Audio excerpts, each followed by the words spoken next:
কিছুদিন পরে বাইকনাকে নিয়ে ভাত খাইতে বসলাম। বাইকনা বলল, মামা তুমি কী দিয়ে ভাত খাও? মামা আমি বললাম, আমি করলা ভাজি, কাঁচামরিচ আর ভেন্ডি ভাজি দিয়ে ভাত খাবো, সাথে একটু ডাল দিবে।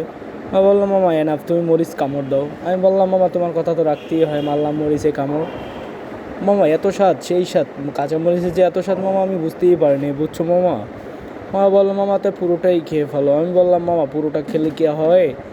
আস্তে আস্তে খেতে হয়। মামা তুমি খাও। আমি বললাম, মামা আমি তো খেতেই আছি, তুমিও খাও কিছু। মামা বলে, আমি মামা কিছুই খাবো না, মরিচ তুমি পুরোটাই খেয়ে ফেলো। তো হ্যাঁ গাইজ, মামার কথা তো রাখতেই হয়। 4টা না 5টা না, মাত্র একটা মামা।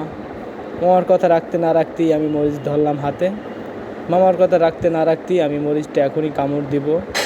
তার আগে ছোট্ট করে একটা রিকোয়েস্ট, সবাই ভিডিওটা শেয়ার করে দেবেন প্লিজ। সবাই একজন আরেকজন দেখার জন্য একটু শেয়ার করে দেবেন। অনেক কষ্ট করে ভিডিওগুলো করি।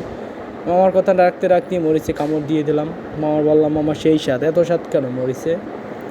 মামা বললো, মামা ওটুকু রাখছো কি লেগে, পুরোটাই খেয়ে ফেলো। আমি বললাম, হ্যাঁ মামা পুরোটাই খেয়ে ফেলবো, তুমি কোনো চিন্তা করো না। 5টা না 7টা না, মাত্র একটা আমার মামা। তোমার কথা তো মামা রাখতেই হয়, লেল আর চিনি ছাড়া পুরোটাই মেরে দিই মামা। তুমি যখন চাইছো দিলাম মেরে। সেই স্বাদ মামা, এত স্বাদ কেন? কাঁচামরিচ যে এত স্বাদ, আগে আমি তো বুঝতাম না মামা, তাইলে তো আমি কাঁচামরিচের বাগান খেয়ে ফেলতাম। সেই স্বাদ আমার কাছে অনেক ভালো লাগছে।